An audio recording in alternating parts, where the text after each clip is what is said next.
Bonjour à tous, merci beaucoup de faire encore une fois partie de ces interviews. Aujourd'hui, on est avec un grand du paysage magique français et même mondial, on peut le dire, je pense. On est avec Boris Wild. Salut Boris, comment ça va? Salut Quentin, salut tout le monde. Ça va bien? Alors, pour les personnes qui ne te connaissent pas et qui vont regarder cette interview, je t'invite à te présenter en quelques mots. Je te laisse y aller. Ah oui, oui, je m'appelle Boris Wall, je suis magicien français depuis plus d'une trentaine d'années maintenant. Donc voilà, ce qui veut dire que j'ai commencé, j'avais quoi, 2 ans et demi, voilà à peu près. Merci de pas rigoler, Quentin, c'est cool. Je te, je Donc te voilà, donnais à peu près. 25 ans, donc ça tombe bien. Eh ben écoute, voilà, c'est ça. C'est qu'à un moment, quand on est magicien, voilà, si tu veux, on commence même avant de naître. La magie, de toute façon, on l'a en soi depuis toujours. C'est comme ça. C'est ça. Mais non, non, mais bon, plus sérieusement, c'est vrai que oui, ça fait donc ouais, un peu plus maintenant 35 ans que voilà, que je fais de la magie et puis une vingtaine, un peu plus de 20 ans aussi que je suis passé pro. Voilà, et puis j'ai la chance, comme tu l'as dit, de voyager un peu partout dans le monde. C'est ça qui me plaît aussi dans ce Ouais, métier. Voilà. C'est vrai de pouvoir exporter la magie française et puis d'aller de visiter, de rencontrer des gens, c'est une de voir des super pays. opportunité, ça. Ouais, ça c'est vrai que c'est chouette. Et rien que pour ça, voilà, je le referai tout de suite. Alors, pour qu'on puisse situer un petit peu Boris et que vous puissiez voir un petit peu à qui vous avez affaire pour les personnes qui ne le connaissent pas, c'est-à-dire pour les gens qui ne sont pas magiciens, parce que ça n'existe pas quelqu'un qui est Mhm. magicien et qui ne connaît pas Boris. Ah ben, Euh, il faut quand même dire qu'il a une flopée de prix assez conséquente. Alors, pour vous dire, j'ai mon ordinateur là. Je ne me suis pas amusé à tous les écrire parce que je me suis fait une Ah oui, entorse non, de non, la non, main. puis on n'a pas le temps. Ça commence à l'année de ma naissance, en 1996, où il en a Ah chopé oui, trois la même année. Et derrière, il y en a ouais. 13 qui suivent sur des Et, championnats du monde, et- congrès FFAP, des trucs qui ouais. sont assez gigantesques. Quand Et je j'ai vois pas tout mis ça, sur ma bio, hein, Quentin, j'ai pas tout mis sur la bio, hein, parce qu'en fait, la première fois que j'ai mis un prix, c'était en 87 à ah la oui, FFAP. oui, bon. Bon, Je te ouais, parle il y a un d'un petit temps que peu. les moins de 20 ans ne peuvent pas connaître, évidemment. On, Donc peut- on- voilà, voilà, mais on parle quand même à quelqu'un qui a un gros background dans la magie et c'est hyper cool de t'avoir avec moi aujourd'hui. La première ça des fait plaisir. choses qui m'a interpellé dans ce que tu as dit juste avant, c'est que tu dis ça fait un peu plus de 30 ans du coup Hmm. que tu es dans le métier, mais en même temps, de ce que j'ai entendu, c'est que ça fait 20 ans que tu es professionnel, ça veut dire que tu as attendu 10 ans avant de devenir professionnel. Il y a une raison particulière à ça? Tu penses que c'est le temps qu'il te fallait avant de dire bah, aujourd'hui c'est le moment de devenir pro? Bah, en fait, il y a deux facteurs. Le premier facteur, c'est l'âge. Parce que je dis en rigolant tout à l'heure, oui, j'avais 2 ans et demi, non, j'avais 12 ans. Donc, c'est vrai que quand j'ai commencé la magie, j'avais 12 ans. Et c'est pas un âge où tu peux te lancer, quoi. Donc, forcément, moi, j'étais encore à l'école et le temps d'être voilà, écolier, collégien, lycéen, de faire des études supérieures. Mes parents m'ont toujours soutenu, mais voilà, comme beaucoup de parents responsables, ils ont eu raison de me dire, écoute, on te soutient, vraiment, si c'est ce que tu aimes, fais ça, mais les études donc, c'est vrai que voilà, passé le bac, j'ai fait des études supérieures, et puis, et en parallèle, je faisais la magie. Donc Et c'est ça en fait qui a fait tout ce temps-là quoi déjà. Mmh. à quel moment tu t'es dit, parce que du coup, si tu t'es engagé dans des études supérieures, c'est qu'il y avait peut-être une volonté de faire autre chose potentiellement à côté. À quel moment tu t'es dit, bah, je bascule, ça y est, c'est le moment? Bah, en fait, j'ai fait des études supérieures parce qu'à cet âge-là, je me voyais pas passer pro encore et puis parce que mes parents aussi m'encourageaient à faire des études et je me dis: «De toute façon, voilà, je vais continuer la magie en parallèle de comme j'étais collégien, lycéen, je vais, être étudiant, je vais continuer la magie en parallèle, puis après je pourrais avoir un boulot et puis faire ça en parallèle» et puis du coup, bah, voilà quoi, ça sera comme beaucoup de semi-pro, on va dire. Il y a beaucoup de gens dans le métier, hein. C'est vrai que, il y a Non, c'est même vrai. des noms très connus en France, à l'étranger, on les entend, ils sortent des DVD, des bouquins et on a l'impression qu'ils sont pros, ils sont pas pros du tout. Ils sont à côté, ils sont avocats, enfin ils font d'autres choses à côté, hein. Ils ont un métier, on va dire normal, comme on dit. Ouais, ouais, bien Mais, sûr. Oui, oui. Je vois tout à fait, ouais. mais du coup, voilà, moi je me suis lancé là-dedans. J'ai fait des études de marketing com parce que j'avais aucune idée de savoir quel genre d'études je voulais faire, mais tu vois, derrière ma tête, je me dis au fond de ma tête, je me disais: «Tiens, j'aimerais bien faire quelque chose, qui, peut-être pourrait être utile à la magie un jour». C'est-à-dire que si jamais je pouvais me lancer, d'avoir des études justement qui pourraient, voilà, qui pourraient Bah être ouais, utiles. c'est ce que je Heu, me dis quand je t'entends dire ça, c'est que des études de marketing et de com, ça doit quand même rendre un service derrière quand tu passes pro, bah, Oui. justement pour gérer tout ton côté com et tout ton côté marketing. Ah bah oui, parce qu'après, du coup, j'ai tout géré par moi-même parce que je savais faire, puisque j'avais fait ça, et puis parce que j'avais déjà fait les études, et puis aussi parce que bah, j'avais derrière travaillé, on va dire, en agence. Enfin, j'avais travaillé vraiment dans le milieu professionnel, et voilà. Et donc, c'est des choses que j'avais apprises et puis que j'avais fait pour d'autres. Maintenant, bah, j'avais plus qu'à l'appliquer à moi-même, quoi, on va dire. Donc Et ça, c'est cool. quand je vois là, du coup, tous ces prix que tu as pas mis, je voudrais savoir qu'est-ce que ça t'apporte et pourquoi visiblement c'est important de faire des concours? Bah, en fait, les concours, ça permet de, comment dire? Les concours, ça permet de montrer son travail. C'est une vitrine, je pense. Et donc du coup, et juste pour finir sur la question d'avant, donc c'est vrai que la bascule, ça a été, justement un concours, puisque les Ouais, questions, on va dire, OK. sont liées ici. La bascule, ça a été un concours, c'est-à-dire que j'ai fait mes études, et puis en 96, il y a eu la FFAP et il y a eu le Grand Prix. Et donc, et puis derrière, il y a eu Macmillan, et puis derrière, il y a eu en 97 la FISM, et c'est ça qui a fait la bascule, c'est la FISM, en fait. Parce que, ben, à partir du moment où tu es primé à la FISM, ben, on ne t'engage plus à Bordeaux ou à Lille ou à Strasbourg. En fait, c'est Tokyo, c'est Pérou, c'est Canada, c'est États-Unis. Et là, d'un coup, avoir un boulot à côté, c'est très compliqué. Donc, du coup, ben, c'est ça qui fait que à un moment, je me suis dit, ben voilà, écoute, je suis jeune, pas marié, pas d'enfant. Pendant 3 ans, une fille me suit tous les 3 ans. Pendant 3 ans, je vais voyager dans le monde, ça va être cool. Puis dans Mmh. 3 ans, il y aura d'autres gagnants, et puis c'est eux qui tourneront. Et puis moi, je retournerai à mon boulot de marketing, Ouais, ouais, bien si sûr. ça se trouve. Et puis, mais au moins, tu vois, j'aurais essayé. Je serais content un jour de me dire, vieux grand-père, en me disant, bah, au moins, je n'ai pas de regrets, quoi. Je me suis lancé, j'ai fait 3 ans d'aventure dans le monde, de voyage, c'était génial. Et puis, bah, en fait, c'est 3 ans maintenant, et ça fait 23, quoi. Donc, Et voilà. Donc, le concours, c'est ça qui est bien. C'est une vitrine. Ça permet de montrer ton travail derrière, te faire repérer, d'avoir des gens qui ont envie de travailler avec toi pour des il y a comptes. une question de Bah, voilà, légitimité aussi, non? voilà. Oui, alors c'est vrai qu'être reconnu par ses pairs, c'est vrai que c'est une bonne chose, on va dire, d'une certaine façon, parce que ça montre qu'on a travaillé dans une voie qui fait qu'on a essayé de faire un petit peu avancer, ou tout du moins on a apporté sa petite pierre à l'édifice magique. Moi, j'ai apporté une toute petite pierre, hein, c'est la carte magie, c'est un immense building, mais moi j'ai mis ma petite pierre. Et puis, mais le fait derrière que cette petite pierre, elle ait permis à d'autres aussi d'en rajouter, et puis le fait d'avoir construit cet édifice carte magique qui fait que un jour, je l'espère, on se repenchera sur les magiciens du passé. On se dira, ah bah tiens, oui, Bien bah oui, sûr. c'est bien le mec là qui faisait son truc en musique avec Mmh. des cartes à l'époque, des bisous, etc. C'est vrai que Je à crois que l'époque, c'est c'était un peu inédit, quoi. ouais, je crois que c'est très important, tu sais? Enfin, moi, je vois, du coup, pour en côtoyer pas mal, de mon âge et plus jeunes, et un peu plus vieux, du coup, je me rends compte qu'on a tendance à oublier ce qui, aujourd'hui, sont, nos vrais, anciens maîtres. Et j'en parlais avec Alexandra Duvivier, c'est Mhm. tous les Jennings, tous les Hamann, Ah bah tous oui, bien tous sûr, ces MC, gens-là qui, en fait, sont Zaro. incontournables. Et j'ai Mhm. vraiment ce sentiment profond-là qu'on a tendance à les oublier. Et je C'est trouve ça vrai. vraiment dommage. Bah, oui, oui, c'est vrai, parce qu'en plus, c'est des gens qui étaient, comment dire? C'est des gens qui, c'est pas des gens d'il y a 200 ans, quoi. C'est des gens, assez récents, tu vois? Ouais, c'est ça. Parmi les noms que tu as cités, ou j'ai cités, et il y en a quand même pas mal, que j'ai croisés.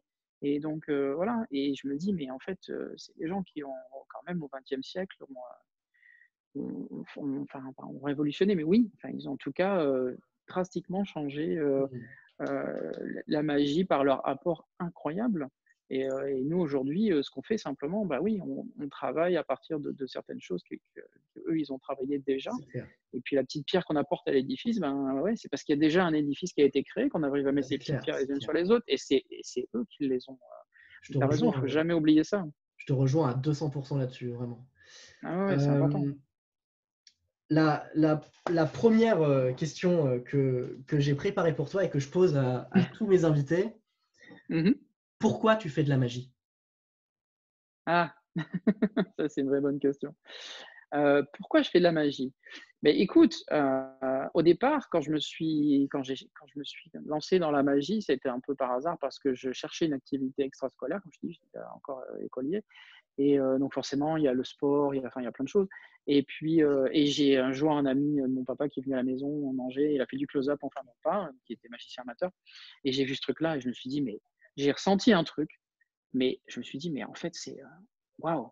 Enfin, et puis bon, voilà, on se remet dans le contexte. C'était milieu des années 80, donc le close-up n'était pas aussi répandu qu'aujourd'hui. Pour moi, la magie, c'était sur scène, des boîtes, des machins, enfin des partenaires, enfin tu vois. Et là, je Oui. voyais à 10 centimètres de mes yeux de la magie, un truc incroyable, incompréhensible.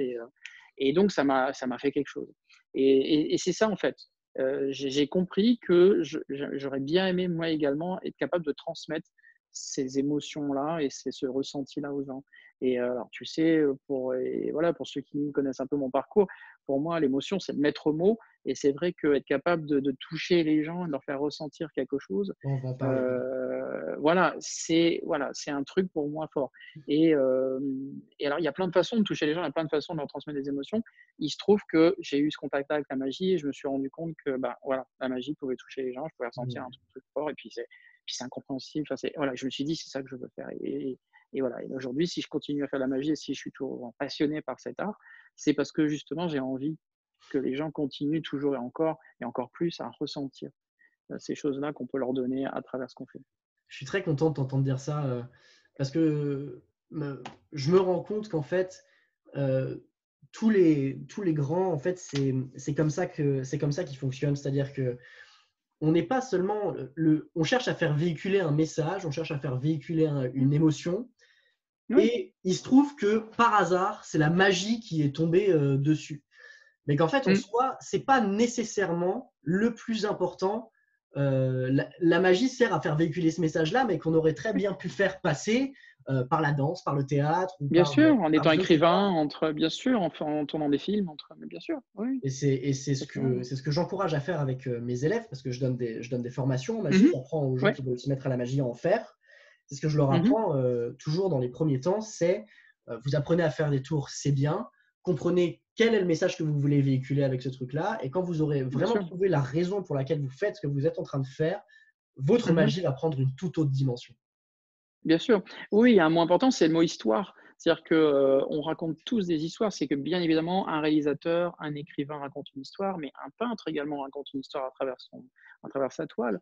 Un sculpteur évidemment aussi, un chanteur à travers le texte, à travers la mélodie, à travers le thème. Évidemment, les arts visuels, c'est la même chose. Clairement. Donc voilà, l'idée, c'est évidemment de leur raconter une histoire, de raconter des histoires.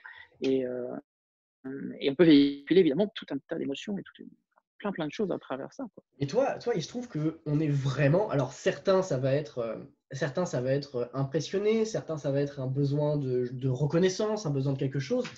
Et toi, c'est vrai que c'est de l'émotion pure et dure. Et ça va me permettre de faire un lien avec justement la FISM et ton Kissact avec Mmh. lequel tu as eu. Voilà, ouais, qui est Je primé, bah t'invite oui, peut-être c'est vrai déjà que à présenter la FISM et puis on parlera du reste oui, après.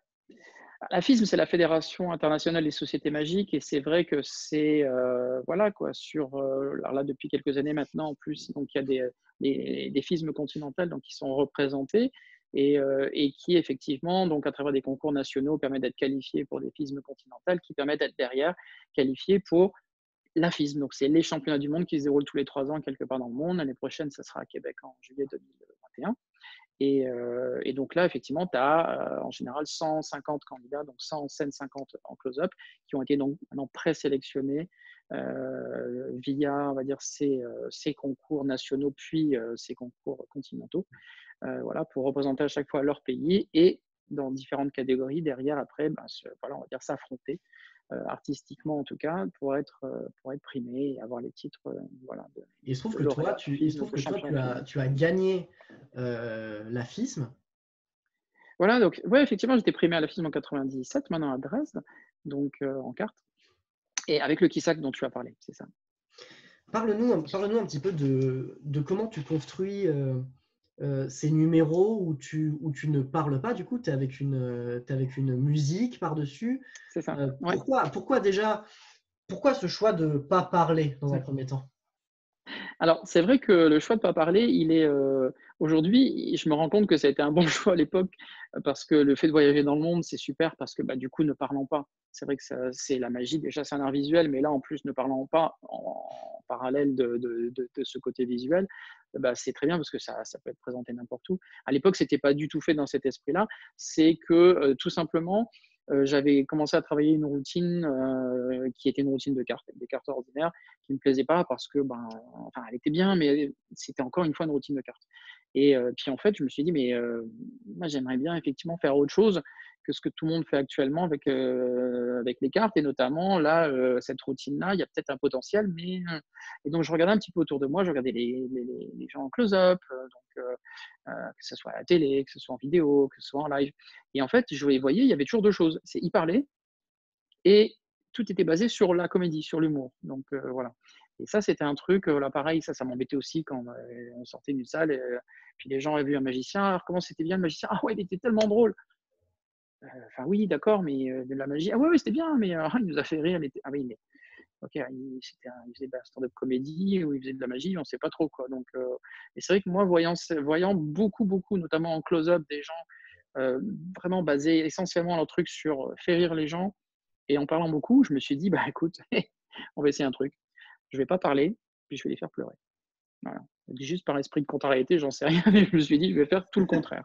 C'est qu'on va essayer de faire un truc. Est-ce que c'est possible de faire un truc où tu es avec un jeu de cartes et 10 minutes après, même pas 10 minutes après, à la fin, sans dire un mot, les gens sont, tellement émus qu'ils sont limite en larmes, quoi. Est-ce que c'est possible? Et donc j'ai retravaillé tout ce truc-là et je me suis dit: «Bah, en fait, oui, il faut que je raconte une histoire universelle, sans parler, en musique, qui peut toucher les gens, une histoire d'amour» et voilà et ainsi de suite. Et donc là, j'ai commencé à bâtir le Kissac sur cette base-là.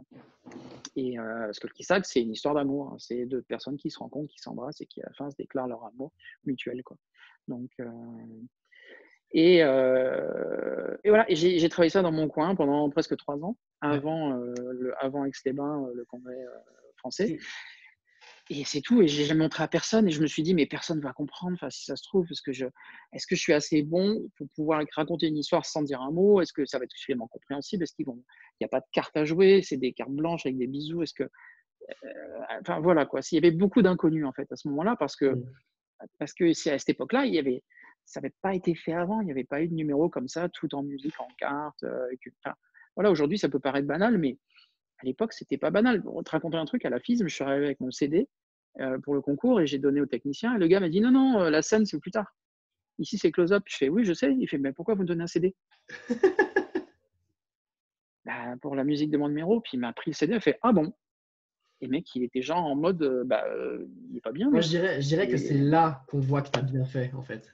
bah, oui parce que c'est vrai que j'étais le seul, c'est de la Bah, c'est musique. ça. Et du coup, c'est ça aussi derrière qui a fait que le numéro, il a marqué autant les esprits Mmh. parce que d'un coup, c'était totalement différent de ce qu'on voyait. Et puis surtout, c'est que les gens ressortaient, ils avaient voilà quoi, c'est comme quand tu sors d'un film et que waouh, tu es encore dedans un peu à la fin, tu vois? Tu limite genre, ouais, Toi, tu as qui ça fait, que j'ai tu as fait du théâtre ou quelque chose comme ça? pas vraiment en fait. Ben, après j'ai fait, bah, tu sais quand on est, à l'école et cetera, on fait oui, alors après on a des espèces de formations, on a des choses, mais c'est resté basique quoi. Donc mais j'ai commencé très tôt en fait à monter sur scène ou être devant les gens, Mmh. à un jeune âge et donc du coup, bah, oui forcément au début j'étais un peu gauche et j'étais pas voilà quoi, c'était pas encore ça bien sûr, heureusement. Ouais, bien sûr. Mais en fait j'ai appris sur le tas quoi directement et puis j'ai été, comme beaucoup de gens qui sont à la base très, timides et un peu tu vois genre voilà, c'est le fait d'être sur scène ça m'a un peu ouvert et puis ça m'a permis justement, tu vois, de voilà, peut-être de C'est hyper développer des choses intéressant que ça. j'avais en moi, mais que j'avais pas, que je connaissais pas. C'est hyper intéressant ça, de se dire que, qu'il y a plein de gens qui sont timides ou qui manquent de confiance en soi et que la magie permet de libérer ça. Hem, Ah ouais, carrément. la question que je voudrais te poser, c'est, par exemple, si demain, tu rencontrais, quelqu'un de timide, quelqu'un qui manquait de confiance en soi et qui avait envie de travailler, là-dessus et qui saurait pas vraiment par quel art commencer ou par quelle discipline commencer, qu'est-ce que tu lui dirais pour qu'il passe par la magie et pour lui dire que c'est le bon moyen? Bah, la magie, ce qui est intéressant, c'est que c'est un art très complet. D'ailleurs, je regrette qu'elle soit pas plus enseignée ou qu'il n'y ait pas plus d'ateliers ou de formations plus jeunes auprès Des des écoles et enfants, tout, mais surtout des ados, parce que c'est vraiment un art complet parce que quand tu réfléchis, oui, le théâtre, évidemment, ça joue sur le côté, évidemment, tu as le langage du corps, tu as incarner un personnage, tu as apprendre du texte, etc. Mais tout ça, on le fait, nous. Jean Robert Houdin le disait, hein, on n'est pas des magiciens, on est des acteurs qui jouent le rôle d'un magicien. Donc, on a tout ce côté actorat déjà qui est là, mais en plus, c'est pas juste de bien jouer et d'essayer d'être convaincant dans son rôle de magicien, c'est qu'en plus, on a de la technique à ajouter, donc de la technique vraiment à la fois physique, on a de la technique psychologique en plus à ajouter. Voilà. Et puis un vrai exercice de mémorisation complémentaire qui est au-delà du texte, au-delà de l'histoire, au-delà d'impliquer, d'engager les gens dans ce qu'on fait, on a aussi une mémorisation de l'effet, c'est-à-dire que voilà, il faut faire phase A, phase B, phase C, phase D. Si tu inverses les phases, le tour, tu te plantes et ça va pas. Donc voilà. Et puis surtout à la fin, c'est de il y a ce côté, on va dire, impossibilité qu'on donne aux gens, qu'il faut aussi voilà, mettre en valeur encore plus dans son côté acting pour qu'à la fin, les gens soient surpris. Et voilà, on parlait de l'émotion avant, mais Mm. voilà, en plus d'être touché, il faut qu'ils soient étonnés, il faut qu'ils soient surpris, il faut qu'ils soient. Voilà, quoi. Il y a aussi cette sensation-là de ah, mais c'est pas possible, mais wow, ben voilà, quoi. Donc, et tout ça, c'est super. Il y a tellement de choses dans la magie que les enfants, enfin, c'est ou les ados, si on passe par là, alors oui, c'est pas facile parce qu'il y a plein d'éléments à mettre en compte, ensemble, pardon, et à prendre en compte, mais je pense que les gens qui sont un peu, voilà, qui timident et des gens qui sont, par exemple, ils sont très matheux, etc., qui connaissent très bien, ils vont super mémoriser une séquence, etc., mais qui sont pas bons en acting, et ben, du coup, ils vont développer l'acting tout en étant très bons d'un autre côté, et du coup, à la fin, ben, ils vont avoir une espèce d'ensemble homogène qui va bien passer, et inversement, les autres, effectivement, qui sont pas très bons en mémorisation, mais qui sont très Clairement. bons en chat, etc. Et ben du coup, ça va leur donner un peu de discipline et ça va leur permettre aussi de, tu vois, de structurer tout ça. Et c'est super enrichissant Je crois les qu'effectivement, jeunes, quoi, à tout c'est âge, hein, mais surtout pour dommage. les jeunes. Je crois que c'est dommage, effectivement, qu'on n'apprenne pas aux enfants directement. Je vois les bienfaits tout de suite. Je Ah donne oui, des. toi, tu donnes des cours, donc tu vois bien, oui, Bah l'évolution, oui, hein. mais ce qu'il y a bien, c'est que je donne dans toutes les tranches d'âge, si tu veux. J'ai aussi D'accord. bien des cinquantenaires que des gamins de 7 Ouais. ans, quoi. Tu vois? Mhm. Ben oui. Et, Ben, il n'y a pas d'âge. Pour la magie, c'est ça qui est cool, quoi. Il n'y a pas d'âge, et autant sur les, et profiter. sur les gamins de 7 ans, c'est des sessions de une semaine où j'ai une Mhm. classe de 10 élèves, et puis c'est entre 7 et 12 ans, tu vois.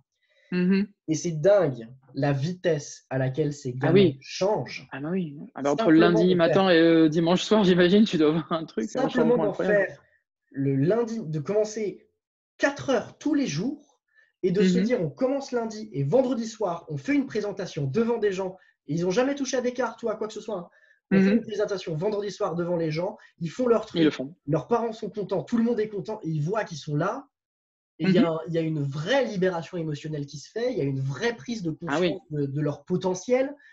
Euh, Ah je, ouais, ouais, je crois que c'est un libérateur qui est incroyable. carrément. Ah oui, oui, carrément. C'est un moyen d'expression scénique fort, vraiment très Mm. très fort, parce que comme tu le dis, et puis là c'est vrai, moi j'ai vu aussi, j'ai pu suivre par le passé au sein des festivals ou en rencontrant régulièrement voilà, des jeunes magiciens que j'ai revus après, parce qu'on parlait des concours, bah, après une fois que tu as fait les concours, tu te retrouves de l'autre côté de la table, tu te retrouves juge. Donc là maintenant, bah, voilà, je suis dans pas mal de jurys de concours en France, à l'étranger, et du coup bah, c'est vrai que j'ai pu croiser par le passé des jeunes, après que je vois sur scène en concours, puis après ces mêmes jeunes, je les vois dans des galas engagés. Et puis je me dis, mais je me souviens de ce gamin qui était là qui me montrait le truc, c'était limite tremblotant parce qu'il voulait me montrer un truc et il voulait même mon avis sur un truc ou que je l'aide sur un mouvement, sur quelque chose. Et puis après, je le vois sur scène, mec, tac, tac, tac, tac, tac, tac, je me dis, waouh, ah, ça c'est cool, quoi. Puis ça fait plaisir. C'est qui dans la nouvelle génération, toi, qui t'étonne vraiment, qui te met sur le cul, quoi? C'est qui te met sur le cul dans la nouvelle génération? Waouh, ça c'est compliqué. Bah, un exemple, oui, forcément, qui met l'esprit tout de suite, c'est Chine, quoi. C'est Chine Lim, hein. Parce que là, pareil, on a fait des je me souviens très bien, on avait des galas ensemble, on était en Floride ensemble à travailler. Un jour, il me dit: «Ah mais mince, j'ai pas ma musique, ça marche pas, Boris». Moi, j'avais mon enceinte Bluetooth avec moi, et cetera. Je dis: «Mais pas de problème, Chine, enfin, voilà». Donc allez hop, allez je fais la musique de Chine, tout va bien. Mais à l'époque, voilà, il n'était pas aussi, médiatique qu'il est aujourd'hui. Bah, Mais c'est donc sûr du que coup, on se maintenant, connaît. Chili, il est central, hein. Ah ah bah oui, donc tout va bien, mais Et tant mieux. Mais voilà, je pense que c'est un bon exemple aussi. Alors après, il est assez clivant parce que je sais qu'il y a beaucoup de gens qui l'adorent. Il y a des gens aussi qui adhèrent pas forcément à son personnage, à son style de magie. Mais Ouais, bien il sûr. faut reconnaître quand même que c'est quelqu'un qui, à son âge, aujourd'hui, a montré des cartes notamment, et a montré de la magie à la télé, et avoir cette stature internationale et Et la avoir autant persévérance, parce que quand il s'était blessé le pouce, Ah il a ouais, dû tout recommencer. ah ouais, carrément. Ah bah oui, ça, je me souviens très, très bien de ça à l'époque. Et bah oui, et puis comme je t'ai dit, moi, pour avoir ouais, bossé avec lui au début, enfin voilà, il faisait déjà les prémices du DreamHack, il faisait déjà du Shinlim, bien sûr, quoi. Mais il est monté en flèche, mais d'un coup, quoi. Et puis derrière, il y a toute une nouvelle génération, que je vois Eric Chen également, Eric Chen, incroyable. notre pote à Taïwan, avec qui, voilà, aussi j'avais travaillé là maintenant, après la FISM. Et puis maintenant, quand on se revoit, enfin, je vois l'évolution, et puis il a aussi des idées incroyables. Mm. Et ça, j'aime. Enfin, là, cette nouvelle génération, elle a compris, voilà, qu'il fallait que la magie, elle devienne magique. Ça n'a rien à dire, mais Mm, voilà, moi, je fais souvent le distinguo entre les tours de magie et la magie. mm. Et Ouais. effectivement, pendant longtemps, les gens ont fait beaucoup des tours de magie. Et maintenant, je pense qu'ils se tendent vers la magie avec des effets, mais juste des. J'aime bien le Waouh. dire comme ça, de dire qu'il y a de plus en plus de gens. C'est en même temps un peu cynique de dire ça, mais je trouve qu'il y a de plus en plus de gens qui font de la magie Mhm. et il y a de moins en moins de magiciens, vraiment. J'ai ce sentiment-là Alors, quand c'est je, possible. quand je me promène sur les réseaux sociaux, j'ai vraiment ce sentiment-là souvent, tu vois. Alors ça, c'est vrai que ça peut être le piège également, parce que, ouais, je suis assez d'accord avec toi. Je vois, là, on est en une période très intéressante en ce moment, puisqu'on est en période de confinement, et on voit notamment beaucoup de gens qui s'expriment par la magie d'une autre façon que d'habitude, et donc qui utilisent forcément, évidemment, soit les réseaux sociaux, soit effectivement le média vidéo, donc la caméra. Et je vois beaucoup de gens qui font des choses, très magiques. C'est-à-dire, un truc, genre, tu prends un tac tac, ça disparaît, machin, et ça dure 4 secondes. Ouais, c'est Donc, ça. alors c'est vrai que visuellement, tu regardes et c'est: «Waouh! Ouais, ah ouais, c'est, bien vu, quoi». Et tu dis: «Bon, OK, c'est fait pour être filmé, une caméra, un angle, un machin, c'est propre, ça a dû être fait peut-être 15 fois avant, et c'est la 15e prise qu'on voit parce qu'il y a pas un flash et machin, tout ce que tu veux». OK.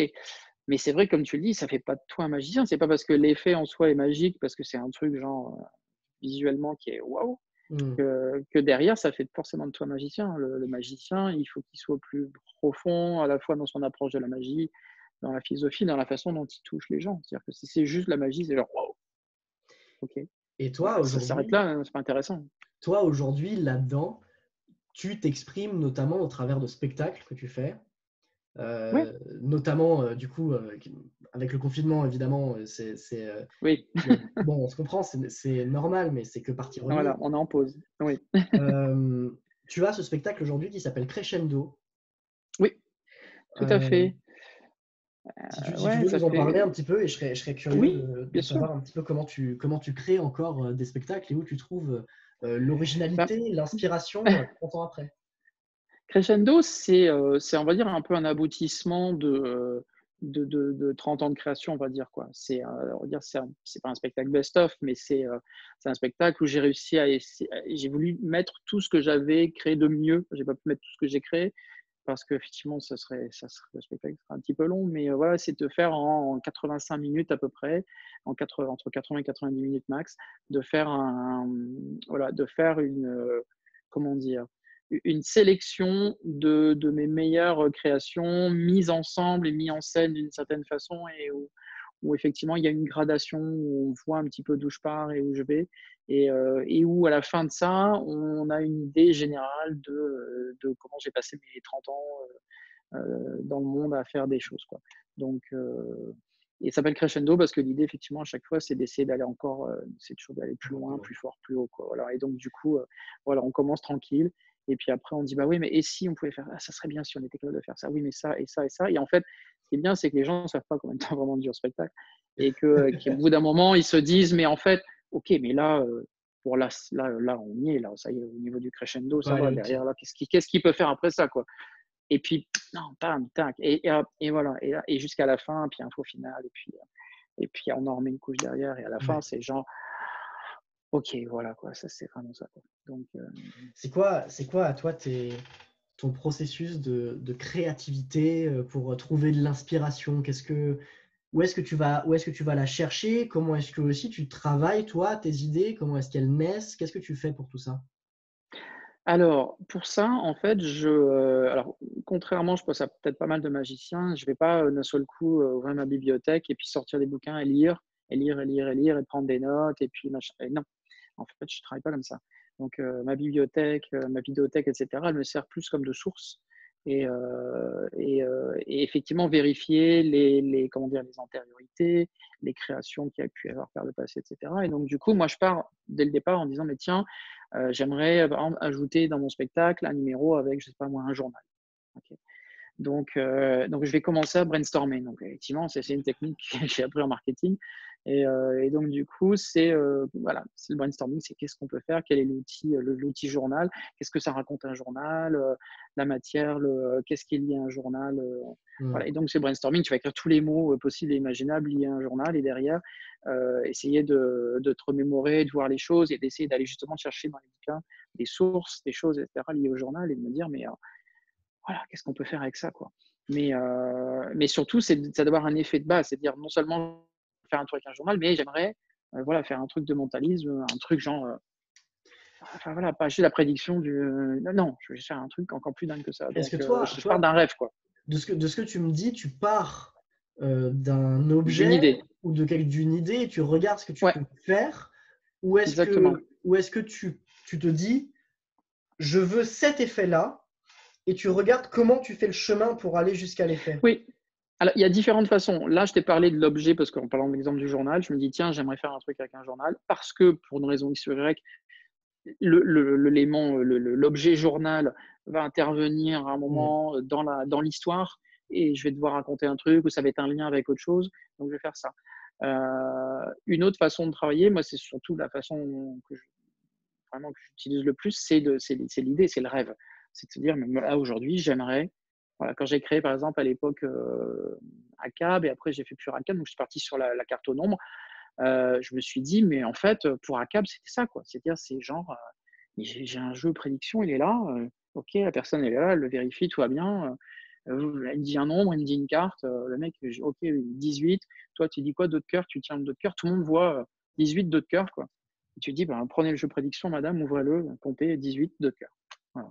Donc c'était de me dire: «Mais voilà, comment je peux faire?» Mmh. donc ça, je pars d'un effet, mais d'un effet rêvé, c'est-à-dire de me dire, dans les meilleures conditions possibles, à quoi elle devrait ressembler. Et moi, j'ai cette fameuse théorie de l'effet idéal que je cite toujours, qui a été, amenée de plein de façons différentes par plein de gens différents, mais c'est de me dire: «Mais, voilà, j'aimerais faire cet effet-là de cette façon-là» Mmh. et de la façon la plus évidemment parfaite possible.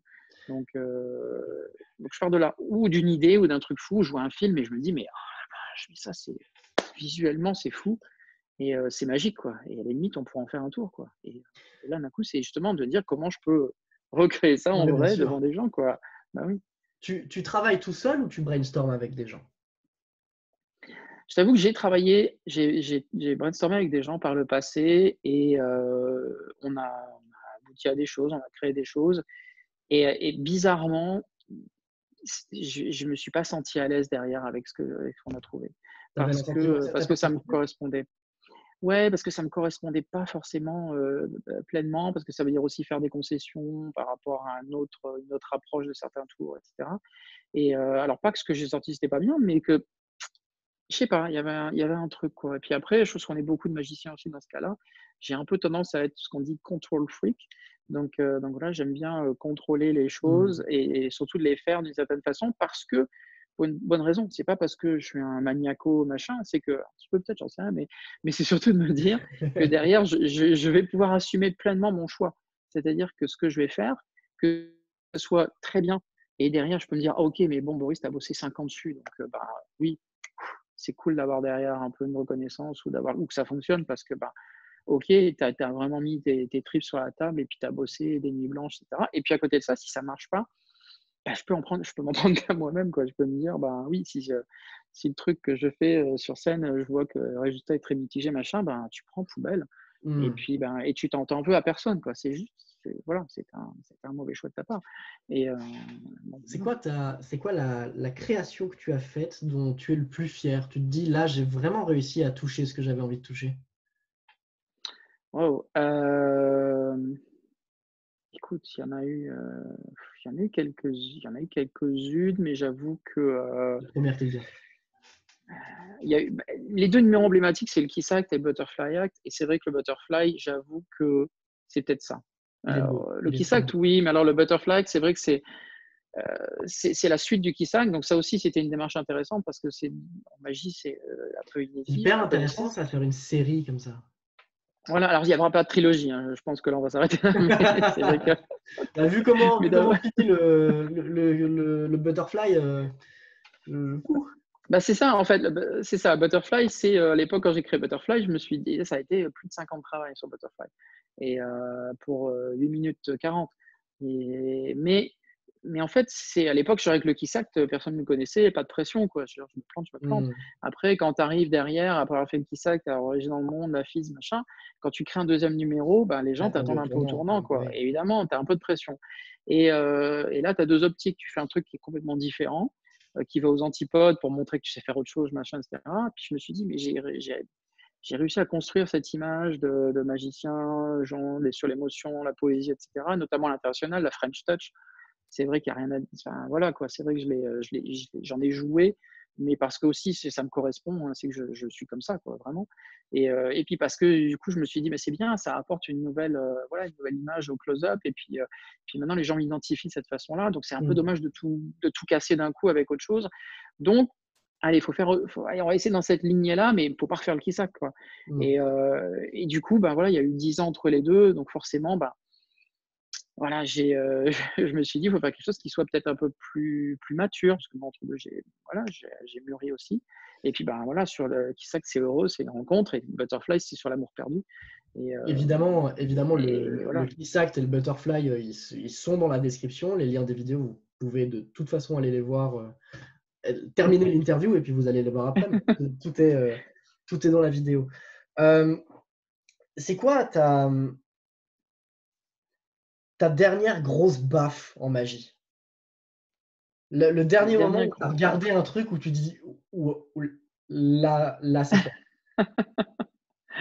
Euh, je crois très honnêtement que je crois qu'on parlait d'Eric Chen, et je crois que c'est lui. Je Son crois fils Mac vraiment. Voilà, son numéro film avec le ruban. dans la Donc, description, pareil. ouais, pareil. Je crois, alors après, c'est vrai que j'en vois pas mal, mais ça, c'est vrai que je me souviens que je l'ai vu enfin, en vrai, quoi, en live. Et C'est vrai que wow, le numéro d'Eric Chien était. Oh là là là là. puis tu vois le travail qu'il y a derrière, en plus, quand tu analyses un tant soit peu, déjà visuellement, tu vois ça, tu prends une belle claque, parce qu'il y a des belles idées, des choses qu'on n'avait jamais vues avant dans son numéro, les transformations, tu vois, de cartes en pièces, vice-versa, le ruban, enfin, visuellement, c'est très Non, il y a fort. des choses, il y a des choses Mais encore. Je pense que je l'ai dû au bas mot le regarder une trentaine de fois, je dirais, ce ah numéro. ouais, Mais ouais, facilement, quoi. C'est ah à la ouais. même époque où Shin Lim a sorti son fils Mact. Pareil, Voilà, c'est ça, j'ai dû le exactement. regarder une Ouais, trentaine de fois. ah ouais. Il y a des détails que je n'ai pas et que je ne comprends pas Ah oui, non, pareil. c'est, Ah ben c'est, non, ça euh, c'est vrai que c'est Et en même temps, il y a un complètement. process de création qui est gigantesque et qui est très dans les Mhm. gimmicks, dans les choses qui sont truquées. Alors, Oui. tu penses quoi de ça, des gens qui sont de l'équipe Sleight of Hands et des gens qui sont de l'équipe gimmick. Enfin, tu te situes où par rapport à ça? Tu penses quoi? Aujourd'hui, on en voit de plus en plus des gimmicks, c'est Ouais, vrai. ouais. Ah, carrément, ouais, bien sûr. Honnêtement, moi, je me situe ni d'un côté ni de l'autre. Parce que j'ai pas la réputation d'être quelqu'un hyper technique, même si j'en utilise beaucoup et que j'aime beaucoup, moi, les techniques entre guillemets invisibles. C'est-à-dire que j'aime beaucoup des techniques qui se voient pas forcément, que je ne suis pas dans le Hmm, show-off, je ne peux pas faire dans la cardistry, etc. J'ai jamais fait. je suis assez d'accord avec toi Mais par là-dessus. contre, voilà, mais par contre, il y a beaucoup plus de techniques en fait que ce que les gens peuvent imaginer quand ils le voient, les magiciens, quand ils me voient travailler. Mais c'est pas grave, je suis très content justement qu'ils ne le voient pas et puis qu'ils ne le voient pas forcément le truc. Mais, Oui, mais, mais, mais voilà, donc je n'ai jamais été ce côté-là. Et après, sur le côté purement gimmick, c'est aussi moi quelque chose qui parfois peut me chagriner ou m'embêter un peu parce que tu dépends des accessoires. Et c'est vrai que ben, dans la mesure où tout va bien, mais si ton flap, puis machin, si ton élastique il pète, si ton fil il casse, etc. Voilà quoi. Si on tu va dire joues et on que est tu fais avant. que du black art et que malheureusement tu arrives dans un endroit où l'éclairage est une catastrophe et que ton black art il se voit, mais comme c'est pas permis, bah, c'est chaud aussi, quoi. Donc, heu, donc j'essaie de trouver et dans les numéros et sur Butterfly notamment, j'ai essayé de faire ce juste équilibre-là parce qu'il y a pas mal de techniques, mais il y a aussi quand même des choses un peu, comment dire, physiques, quoi. C'est entre les cartes qui bougent, qui se découpent, machin, et cetera, qui collent. Enfin, il y a quand même des choses, là aussi, d'un point de vue physique, gimmick, qui sont nécessaires. Donc je pense que c'est bien à un moment de rester bien entre les deux Mmh. parce que effectivement, avec que la manip, tu te prives de certains effets incroyables qui sont possibles avec justement On est des d'accord. techniques. Et puis après, si tu fais que du gimmick et que tu sais pas faire de technique, si ça foire, t'as pas de plan B. Mmh. Et c'est un peu embêtant. Donc, je trouvais toujours le bon équilibre. C'est ça qui est en magie J'en comme tout, hein. j'en parlais dans l'interview avec, c'était avec Alexandra, je crois. Mmh. Ma grande source d'inspiration en magie depuis, je sais pas, je dirais 5 ans, 5-6 ans maintenant, c'est Mmh. Danyda Ortiz, Oui, bah oui, bien sûr. Et que je oui. trouve incroyable et qui est très, dans ce que tu as dit juste avant. C'est-à-dire qu'il y a de la technique, Mmh. mais à aucun moment donné, on se dit, il y a de la technique. Oui, c'est ça. En fait, Dany, il a une approche très personnelle et hyper intéressante de la Il est carte magie incroyable. et de la technique en carte. Parce que il se permet de faire des choses. Enfin, moi j'adore. Enfin, Ah, après, je j'imagine. vois certains magiciens ou des conférences où le mec il t'explique. Alors voilà, pour faire un change de jeu. Alors, le petit doigt il est là, l'autre jeu il est là, on met à 80 degrés, et après, ce qui fait qu'on glisse. Et puis après, je vois Dany, il prend les cartes, il fait ça, et puis il fait: «Attendez, je vais en faire là, attendez, bougez pas, tu m'as dit quoi déjà? 2 de cartes, c'est ça? Pense à une carte, bah, voilà Ah quoi». Et le oui. mec, il lui a dit il y a 2 secondes, il dit: «Tiens, voilà, OK, alors pense à une carte, 2 de cœur», et il vient de lui montrer il y a genre 10 secondes, quoi. Donc il utilise des techniques qui sont, mais enfin, voilà quoi. J'adore ça, je le trouve, Mais de façon tellement directe, de façon tellement genre, tu te dis: «Mais non, mais il a pas osé, il a pas fait ça quand même». Enfin, c'est ça, mais c'est-à-dire que si, pour mais si, l'étudier mais beaucoup, depuis plusieurs années, je mais fais oui. partie d'une conférence de lui en ce moment. La Mmh mh. conférence que je regarde en ce moment, donc il fait la Ouais. démonstration, il y a des gens autour de lui, évidemment tout le monde est bluffé. Ah Enfin bah oui. évidemment non, mais tout le monde est bluffé et ensuite il explique. Et au Mmh mh. moment donné où il explique, tout le monde autour de lui rigole et moi aussi devant mon écran parce que c'est un scandale. C'est un Oui, ah oui, c'est ça. c'est Ah oui, oui. scandaleux et Ah oui, oui, bien c'est sûr. formidable de se Ah dire oui, mais que tu c'est réagis de la même génialement manière parce que tu scandaleux. es humain. Il fait de la magie pour humains, en fait. Exactement, Et toi et moi, exactement. on est d'accord là-dessus. C'est que la Ah oui. technique peut être une passion au sein de la passion, mais je suis Mmh. assez partisan de la technique qui ne se voit pas parce qu'on ne fait plus de la technique pour Ouais, show-off, mais on met la technique au service d'un propos et au service du tour. exactement. La technique, c'est le cambouis, on va dire. C'est le truc où, voilà, quand tu conduis ta voiture, voilà, tu t'en fous que le mécano, il a dû sortir, 4 fois le truc, il a mis de la graisse partout, machin. Non, on s'en fout. Ce que tu veux, c'est que c'est l'expérience. C'est-à-dire que c'est que quand bah, ça ronronne et boum, tu roules et c'est waouh, puis c'est agréable et puis machin et puis OK. Mais voilà, c'est ça qui est intéressant en magie, c'est pareil. C'est-à-dire qu'à un moment, c'est que tu vis le truc, quoi. Après, de savoir que le mec, il a dû mettre, 1 an à faire la technique, à mettre le petit doigt ou alors qu'au contraire, il a juste dit, voilà: «Tu as une carte en tête? Oui». Est-ce qu'il vient de lui montrer? Enfin, voilà, mais on s'en fout. L'idée au final, c'est que les gens, ils sont bluffés C'est et qu'ils ça. ont vu Je- quelqu'un je- qui leur a fait vivre un moment incroyable et c'est ce que c'est absolument ce dont fou. il est Il met capable une de faire, perceuse quoi. dans le crâne d'Anita Ortiz. Je vais vous mettre Ah un oui. lien dans la description d'un tour de Mmh mh. Danida Ortiz, évidemment sans l'explication, juste Ah que bah vous oui. sachiez ce que va y avoir comme lien. C'est un scandale ce que vous allez voir. C'est- Vous êtes en train de vous Oui, mais faire c'est avoir par un truc qui est un scandale. mais non, Euh, mais en fait, c'est ça, c'est qu'en fait, il le fait même pas pour entre guillemets, «pour avoir les gens», tu vois? En fait, c'est non, ça même qui est pas. génial avec Dany, c'est qu'il humanise tellement sa magie et les cartes et l'objet carte, et il le fait de façon mais tellement nonchalante et tellement naturelle. C'est-à-dire que c'est un prolongement naturel de sa personnalité, de ses doigts, de son attitude, de tout, quoi. C'est-à-dire qu'à un moment, ouais, enfin, ça fait partie de lui et donc du coup, bah, il est magicien, c'est-à-dire qu'il d'un coup, c'est ça, on parlait tout à l'heure, il incarne ce magicien, complètement. C'est plus la carte, c'est plus la technique, c'est pas l'effet. C'est lui et c'est l'expérience qu'il Mais amène aux gens toi aussi, tu qui fais. est forte. Pour moi, c'est une grande caractéristique de ton travail. Tu fais tu fais pas de la magie soit pour un effet ou quoi. Pour moi, tu fais de la magie pour les humains. C'est justement ce que tu disais. Tu mets Oui, une musique, tu ne parles pas, tu racontes des histoires qui sont oui. universelles et qui touchent de manière globale. On fait ça. Je suis très proche de toi là-dessus dans ma façon de procéder. C'est que Ouais, on est là j'essaie. Alors, pour dans parler ces des gens. numéros-là, je le fais. Ouais, je l'ai fait dans ces numéros-là, mais même j'essaie aussi de le faire dans les autres effets que j'ai pu créer en parallèle, tu vois. Donc là, ça se ressent encore plus forcément sur ce numéro-là, mais parce ils sont des numéros où je suis, entre guillemets, seul derrière une table. Mais même dans les numéros où j'ai besoin des gens et où je fais participer les gens, qui sont à 90% ce que je fais, euh, j'ai besoin de ça aussi, quoi. Enfin, l'émotion, et encore une fois, elle se ressent parce qu'il y a des gens. Et voilà, et à travers un numéro, même en musique, tu arrives à faire ressentir ça. Mais quand les gens participent, voilà, quand c'est interactif et qu'ils sont avec toi dans les faits, la magie, elle fonctionne. Pourquoi? Parce Clairement. ils sont là aussi. Et Mm. c'est vrai que, voilà, on est en période de confinement là, et je ne compte plus le nombre de messages que je reçois quotidiennement de: «Oh, on fait ce show-là, on fait ce truc-là, tu montres un truc». Alors, j'essaie d'en faire certains, et là, les interviews, c'est intéressant parce que justement, ça permet de pousser un petit peu la réflexion et puis de s'exprimer d'une autre façon qu'on fait en dehors du temps parce qu'on n'a pas forcément le temps. Mais, je suis pas dans le mood vraiment de faire des trucs, tu vois, à travers les écrans là, comme c'est le cas en ce moment avec le confinement, parce que j'ai pas les spectateurs et que du Ouais, bien coup, sûr.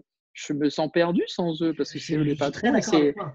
et c'est eux qui nous redonnent ce qu'on leur donne, et puis ça marche dans les 2 sens, et puis surtout, c'est quand c'est interactif, ben, tu as juste besoin d'eux, et puis, D'accord avec toi. pour la présentation, pour l'émotion, et puis aussi des fois pour la technique, parce que, bah, C'est le fait d'avoir quelqu'un à côté de toi qui parle d'un coup, ça te permet pendant ce temps-là, toi, de faire autre chose qui on a peut-être pas forcément envie que les c'est gens voient à ce hyper moment-là. important.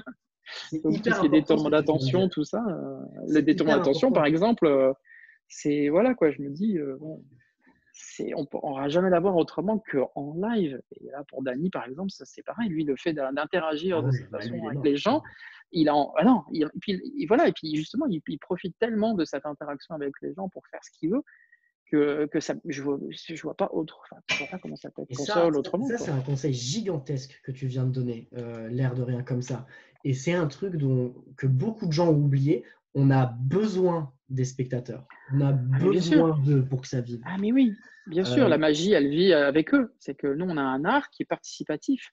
C'est-à-dire que même qu'on soit sur scène et qu'on ne fait pas venir les gens sur scène, mais voilà, ils vont réagir, par leurs applaudissements, voilà quoi. On n'est pas le les peintre chez lui, spectateurs, ils sont il pas y a pas les seulement spectateurs, spectateurs, quoi. quoi. Les Ah ben spectateurs, non, de toute façon, ils deviennent acteurs du tour.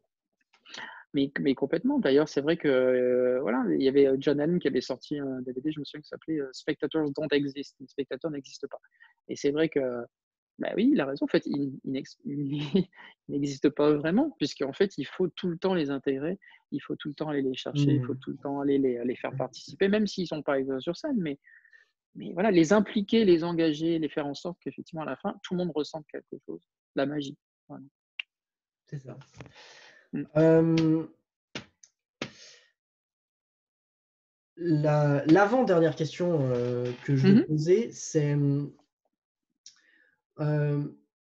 pour continuer cette série d'interviews, que je vais faire avec plein de gens et je suis trop content parce que l'air de rien dans ces séries d'interviews où on parle de magie, on ne parle pas que de magie. Oui, Oui. le sujet c'est la magie, mais les conversations comme on a avec Boris là, c'est super parce qu'on peut les prendre dans à peu près n'importe quel domaine de vie, que ce soit de dire quand on a un Mm. projet, ben, on regarde comment on fait le chemin pour y aller. Moi, je trouve ça hyper beau et c'est pour ça que je fais des interviews avec des grands magiciens et des gens qui m'inspirent parce qu'ils ont un recul sur la situation qui est formidable. En même temps, ils sont complètement dedans et la démarche pour y arriver est très, très communicative dans ce qu'on fait. Pour continuer cette série d'interviews, avec qui est-ce que tu pourrais me mettre en contact? À qui est-ce que tu pourrais me recommander pour qu'on puisse continuer ce chemin qu'on fait de ces discussions avec tout le monde? Ouf, tu veux dire peut-être un autre magicien Ouais, qui apporterait, on va dire, un regard un petit peu, je sais pas, différent, c'est ou une ça. façon d'aborder les choses? Ah, écoute, vaste question, parce qu'effectivement, il y a quand même il y a beaucoup de gens, Il y a en énormément de France, gens. tu veux dire? En Oui, France, ouais. en France, oui. En France, oui. Le problème, c'est que si je vais citer un nom, je vais avoir tous les autres copains qui vont me faire: «Oui, Boris, tu fait, tu aurais pu citer moi d'abord» et cetera. Donc mais après, ça dépend aussi, comment dire? Les approches des uns des autres, on a tous des approches extrêmement, Ça, on va dire différentes. Donc tu vois? Bon après moi j'aurais cité forcément quelqu'un comme David Stone parce que il fait partie, on va dire un peu voilà, j'adore. du cercle des gens comme nous. Il y a Gaëtan, enfin voilà, il y en a quelques-uns notamment, Norbert évidemment, où on se retrouve beaucoup à l'étranger parce qu'on est un peu les Frenchies qui tournons le plus à l'étranger et heu et du coup, c'est vrai que David, on parle souvent. Là, je voyais juste avant, là, quand on se parle ici, boum, je voyais justement, il y avait un WhatsApp qui tombait de lui et qui me montrait une idée que je lui avais montrée aux États-Unis au mois de novembre et sur lesquelles il avait travaillé. Et puis là, il est en train de finir le truc. Et puis là, il m'envoie une petite vidéo de quelques secondes et il me dit: oh, bah, tiens, voilà, ton idée que tu m'as filée, merci, regarde. Le boulot que ça m'a donné, mais maintenant, regarde, ça y est, c'est prêt. Et donc, donc, parce que du coup, c'est rigolo parce qu'on n'a pas du tout le même style de magie, par exemple, avec David. Et on est vraiment extrêmement différents. Mais par contre, quand on voyage dans le monde, on représente la magie française de deux façons différentes, mais Mmh. avec des caractéristiques et des approches parfois qui sont assez semblables. Et donc voilà, donc je pourrais citer David par exemple Bah écoute, moi parce que c'est David, quelqu'un qui David ouais, va ouais. très bien et si tu acceptes de nous mettre en contact, eh ben c'est pour moi c'est Ah bah avec écoute, plaisir. si je peux faire l'intermédiaire, ça serait avec plaisir. Où est-ce qu'on peut te retrouver, Boris? Sur Où les est-ce qu'on peut réseaux me sociaux et retrouver? tout? Où est-ce qu'on peut te retrouver? Ah bah oui, ah bah alors sur les réseaux, oui, donc bah, Facebook, Instagram évidemment. Je sais pas, je tweete pas parce que Tu as personne. également un site internet sur Voilà, lequel donc le site. sur lequel tu as beaucoup de produits à toi, Oui, de c'est vrai, cours que il y a tu cet as aspect-là. créés, que tu vends, Ouais, tout à on peut fait. te Donc, retrouver oui, là-bas. ouais, sur Facebook, j'ai pas de page fan, donc j'ai qu'une page perso.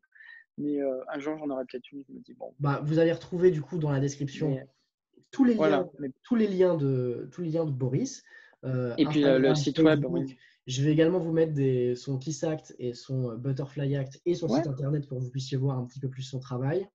Je vais maintenant vous dire Sur le site, pour les quelques personnes qui ont vu le nom de Boris et qui ne me connaissent pas moi, je vais vous dire où vous pouvez me retrouver. Vous pouvez me retrouver du coup mmh sur Instagram à métainier.quentin. Vous pouvez me retrouver sur Facebook à Quentin Métainier, sur YouTube à mh. Quentin Métainier. Et il y a de belles choses qui arrivent, notamment au niveau des formations. Il y en a énormément qui vont sortir. Donc, je vous Cool. invite à suivre ça de près. Mmh. Boris, merci beaucoup d'avoir pris ce temps. C'était hyper enrichissant et hyper instructif. Donc, merci d'avoir pris J'espère, ce temps-là merci. pendant ce confinement où